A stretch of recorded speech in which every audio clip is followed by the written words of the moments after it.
తెలంగాణలో ఉన్నటువంటి ఇవాళ ముఖ్యమైన విద్యా ఉద్యోగ వార్తల్ని మనం చూడబోతున్నాం. ప్రముఖ తెలుగు దినపత్రికలు ప్రచురించిన వార్తలను మనం ఇప్పుడు చూడబోతున్నాం. సో మొదటిగా చూసుకుంటే జాబ్ క్యాలెండర్ రీషెడ్యూల్, ఆర్థిక శాఖ అనుమతితో త్వరలో 2 నోటిఫికేషన్లు, ఖాళీల వివరాలపై కొత్త సిఎస్ కసరత్తు, పోలీస్ శాఖలో ఖాళీల భర్తీ, వివిధ విభాగాల్లో భారీగా పదవి విరమణలు. సో మీ అందరికీ తెలుసు, గత సంవత్సరం 2024 సుమారుగా ఆగస్టు సెప్టెంబర్లో తెలంగాణ గవర్నమెంట్ జాబ్ క్యాలెండర్ అయితే విడుదల చేసింది. సో దాదాపు ఇప్పటికీ 2-3 సార్లు వీళ్ళు క్యాలెండర్ని విడుదల చేసినట్టుగా చెప్పడం జరిగింది. ఒకటేమో జనవరిలో అన్నట్టుగా దానికి అఫీషియల్గా ఆగస్టు సెప్టెంబర్లో అసెంబ్లీలో విడుదల చేయడం, దాని తర్వాత ఎస్సీ రిజర్వేషన్ మీద మళ్ళీ పోస్ట్పోన్ చేయడం, దాని తర్వాత ఒకసారి ప్రెస్ మీట్లో మే నుంచి రావచ్చు అని చెప్పి పబ్లిక్ సర్వీస్ కమిషన్ చైర్మన్ గారు ఒక ఇంటర్వ్యూలో ఇవ్వడం, మే 1 నుంచి నోటిఫికేషన్ రావచ్చని. ఇప్పుడు మళ్ళీ జాబ్ క్యాలెండర్ మళ్ళీ రీషెడ్యూల్ చేయబోతున్నట్టుగా మరొక వార్త వచ్చింది. సో మరి చూడాలి, దాదాపుగా ఇప్పటికీ 3-4 సార్లు న్యూస్లలో జాబ్ క్యాలెండర్ అయితే వచ్చింది.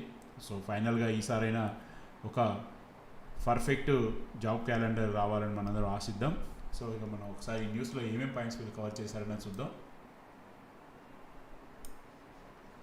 నిరుద్యోగ యువత ఎంతగానో ఎదురు చూస్తున్నటువంటి ఉద్యోగ నియామక ప్రక్రియను తిరిగి ప్రారంభించేందుకు తెలంగాణ ప్రభుత్వం కసరత్తు చేస్తుంది. ఎస్సీ వర్గీకరణ చట్టాన్ని కేంద్రంగా చేసుకొని ఏడాది కాలంగా నిలిచిపోయిన ఉద్యోగ నోటిఫికేషన్లు ఇక నుంచి వరుసగా ప్రకటించేందుకు ప్రభుత్వ శాఖలు సన్నాహాలు చేస్తున్నట్టు సమాచారం.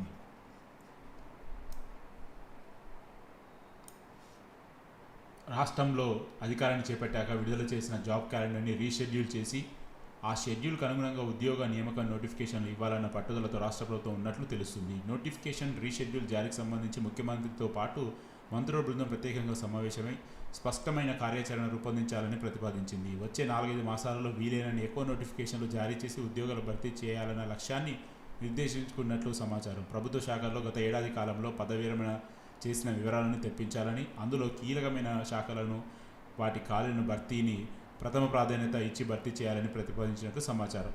అధికారంలోకి వచ్చిన తొలి ఏడాదిలో 55,000 ఉద్యోగాలను భర్తీ చేసి రికార్డు తిరగేసిన ప్రభుత్వం అధికారంలోకి వచ్చిన 2వ ఏడాది సంబరాలు జరుపుకునే సమయానికి మరిన్ని ఉద్యోగాలు భర్తీ చేసేందుకు సన్నాహాలు చేస్తుంది.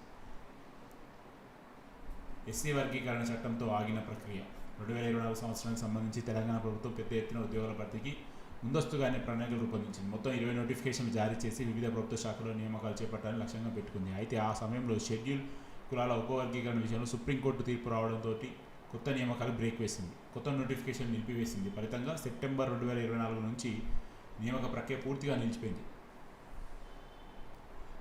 ఎస్సీ వర్గీకరణ అంశంలో అసెంబ్లీలో బిల్లు ప్రవేశపెట్టి ప్రభుత్వం ఏకగ్రీవంగా బిల్లుకు ఆమోదం లభించిన సంగతి తెలిసిందే. ఎస్సీలను 3 గ్రూపులుగా విభజించిన ప్రభుత్వం ఆ గ్రూపులకు జనాభా ప్రాతిపదికన రిజర్వేషన్లు ఖరారు చేసింది. ఈ వర్గీకరణ ప్రకారం విద్యా ఉద్యోగ రిజర్వేషన్లు అమల్లో చేయాల్సి ఉంటుంది. ఎస్సీ వర్గీకరణతో నిలిచిపోయిన 20 నోటిఫికేషన్లు దశల వారీగా జారీ చేసే విషయంలో ప్రభుత్వం ముందు చూపుతోటి వెళ్ళాలని చెప్పి భావిస్తున్నట్టు సమాచారం.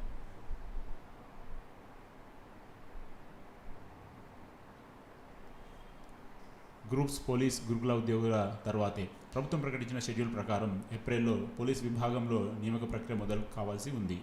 మేలో గ్రూప్ 2, జూలైలో గ్రూప్ 3 నోటిఫికేషన్ రావాల్సి ఉంది. అలాగే ఫిబ్రవరిలో షెడ్యూల్ చేసిన ఫారెస్ట్ బీట్ ఆఫీసర్ నోటిఫికేషన్ కూడా వాయిదా పడింది.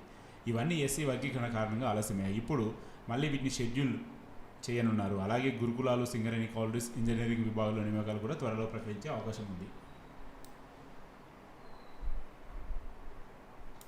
ఈ నెలాఖరులో 2 నోటిఫికేషన్లు, మే నెలాఖరున లేదా జూన్ తొలి వారంలో తొలి విడతగా రీషెడ్యూల్ చేసిన వాటిలో 2 భారీ నోటిఫికేషన్లు జారీ చేసేందుకు ప్రణాళిక రూపొందిస్తున్నట్లు సమాచారం. ప్రభుత్వ ప్రధాన కార్యదర్శి ఇటీవల బాధ్యతలు చేపట్టిన తరువాత త్వరలో ఆయా శాఖల ప్రధాన కార్యదర్శులు, కార్యదర్శి డైరెక్టర్లు, కమిషనర్లతో ఉన్నత స్థాయి సమావేశం నిర్వహించి ఆయా శాఖల్లో ఖాళీ వివరాలు సేకరించి అవకాశం ఉన్నట్టు తెలుస్తుంది. ఆ వివరాలన్నీ వచ్చాక ముఖ్యమంత్రితో మాట్లాడి ఉద్యోగ ఖాళీల భర్తీకి సంబంధించిన నోటిఫికేషన్లు జారీపై నిర్ణయం తీసుకునే అవకాశం ఉంటుందని చెబుతున్నారు. మహిళా శిశు సంక్షేమ శాఖలో 14,236, అంగన్వాడీ ఉద్యోగులు, ఆర్టీసీలో 3,000 పైగా, హెల్త్ డిపార్ట్మెంట్లో 4,000 పైగా పోస్టులు నోటిఫికేషన్లు విడుదల చేయాలని ప్రభుత్వం భావిస్తుంది.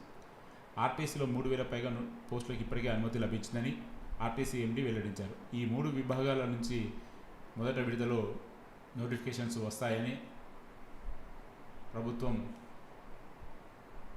ఇచ్చే అవకాశం ఉందని వీళ్ళు తెలియజేస్తున్నారు.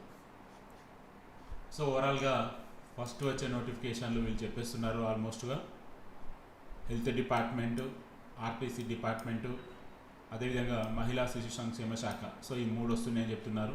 చూడాలి మరి ఇప్పుడు ఏ పరీక్ష స్పష్టత ఏమన్నా ప్రభుత్వం. ప్రతి పరీక్ష నిర్వహణలో అటు అఖిల భారత సర్వీసుల షెడ్యూల్, ఇటు రాష్ట్రంలో ఇతర పరీక్షల సమయాన్ని పరిగణ తీసుకొని షెడ్యూల్ ఖరారు చేయాలి. అందుకే మంత్రిబృందం ఈ విషయంపై ప్రత్యేకంగా సమీక్షించి స్పష్టత ఇవ్వనుంది. ఎప్పుడు ఏ నోటిఫికేషన్ విడుదల చేయాలి, ఎప్పుడు ఏ పరీక్ష నిర్వహించాలి అన్న దానిపై ప్రభుత్వం నిర్ణయం తీసుకోనుంది. సో ఇది చాలా ఇంపార్టెంట్. ఎప్పుడు చూసినా కేంద్రంలో అదే రోజున ఒక ఎగ్జామ్ ఉంటుంది, రాష్ట్రంలో అదే రోజున ఇంకో ఎగ్జామ్ ఉంటుంది. సో ప్రతిసారి నిర్ణయం తీసుకుంటా అంటున్నారు, బట్ ఆచరణలో మాత్రం అదే ప్రాబ్లం మళ్ళీ వస్తుంది. బహుశా ఈసారైనా కానీ అటువంటి సమస్య రాకుండా ఒక మంచి నిర్ణయం తీసుకుంటారని మనం ఎక్స్పెక్ట్ చేద్దాం. అర్హులందరికీ రిజర్వేషన్. ఈసారి విడుదలైన నోటిఫికేషన్లో ఎస్సీ వర్గీకరణ చట్టానికి అనుగుణంగా రిజర్వేషన్ అమలు చేయనున్నారు. కొత్తగా రూపొందించిన రోస్టర్ ప్రకారం ప్రతి విభాగానికి న్యాయం చేయాలని ప్రభుత్వం నిర్ణయించింది. దీంతో పెద్ద ఎత్తున అవకాశాలు రానున్నాయని చెప్తున్నారు. సో ఒక రకంగా ఇది ఖచ్చితంగా చాలా మంచి నిర్ణయం అనుకోవాలి. ఎస్సీ వర్గీకరణని చాలా తొందరగా అమల్లో చేసి నోటిఫికేషన్లు ఇవ్వడం అనేది నిజంగా అట్టడుగా ఉన్న ప్రజలందరికీ కూడా, అంటే రాష్ట్రంలో ఉన్న వెనుకబడిన ప్రజలందరికీ ఖచ్చితంగా ఇది చాలా ఒక మంచి అవకాశం కింద చెప్పుకోవచ్చు. నిరుద్యోగులకి ఊరనిచ్చే శుభవార్త. కొనసాగుతున్న నిరుద్యోగ సమస్యల మధ్య ఈ ప్రకటనలు రాష్ట్ర యువతకు శుభవార్తగా మారనున్నాయి. నెలల తరబడి ఎదురు చూస్తున్న యువతకు త్వరలో కొత్త ఉద్యోగ అవకాశాలు లభించనున్నాయి. ఈ నియామక ప్రక్రియలు తుది దశకు చేరుకోనున్న వేళ కొత్త కొలువుల జాతర మొదలయ్యే అవకాశం ఉందని సంకేతాలు ప్రభుత్వ వర్గాల నుంచి స్పష్టంగా వెలువడుతున్నాయి. ఇప్పుడు ఎస్సీ వర్గీకరణ చట్టంపై స్పష్టత రావడంతో ఈ నిర్ణయాన్ని కేంద్రంతో చేసుకొని రోస్టర్ ఫిక్స్ చేసి నియామక ప్రక్రియను మళ్లీ ప్రారంభించేందుకు ప్రభుత్వం సిద్ధమవుతుంది. ముఖ్యంగా గడిచిన ఏడాది కాలంలో అనేక శాఖల్లో ఉద్యోగులు రిటైర్డ్ అవ్వడంతో ఖాళీలు మరింత పెరిగే అవకాశం ఉంది.